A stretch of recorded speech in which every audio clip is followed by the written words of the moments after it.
Dictation start now. I take your leave, sir, and the indulgence of the House to refer to certain incidents which took place in this House as well as the other House in the course of the last week, and which somewhat disturbed the normal serenity of the work of Parliament. Unfortunately, I was not here then, but since my return, I have endeavored to acquaint myself fully with what happened in both the Houses of Parliament.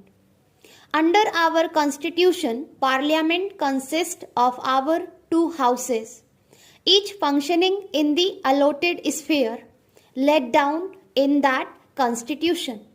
We derive authority from that Constitution. Sometimes we refer back to the practice and conventions prevailing in the Houses of Parliament of the United Kingdom and even refer erroneously to an upper house and a lower house. I do not think that is correct, nor is it helpful always to refer back to the procedure of the British Parliament, which has grown up in the course of several hundred years and as a result of conflicts originally with the authority of the king and later between the Commons and the Lords. We have no such history behind us, though in making our constitution we have profited by the experience of others. Our guide must therefore be our own constitution, which has clearly specified the functions of the House of the People and the Council of the States. To call either of these house an upper house or a lower house is not correct. Each house has full authority to regulate its own procedure within the limits of the Constitution. Neither house by itself constitutes Parliament. It is the two houses together that make the Parliament. It is the two houses together that make the Parliament of India. The successful working of our Constitution, as of any democratic structure, demands the closest cooperation between the two houses. They are in fact parts of the same structure, and any lack of that spirit of cooperation and accommodation would lead to difficulties and come in the way of the proper functioning of our Constitution. It is therefore particularly to be regretted that any sense of conflict should arise between the two houses.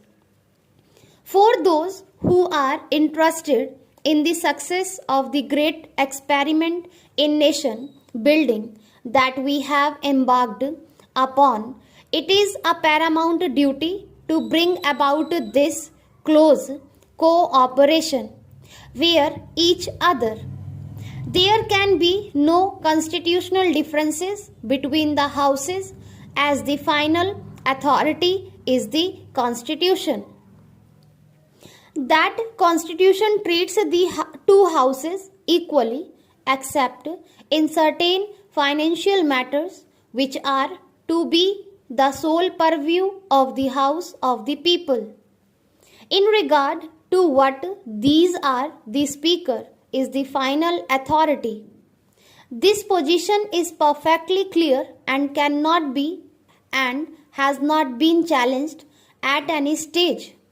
Unfortunately, some words were used by my colleague, the Law Minister, while speaking in the Council of States on April 29, which led to a misunderstanding. That misunderstanding could have been easily removed by a direct reference to him.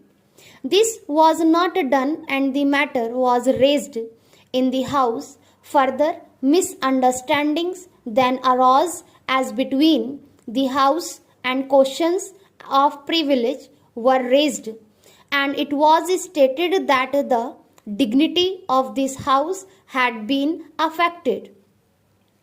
All of us are jealous of maintaining the dignity and authority of this House and of the Speaker who represent this House.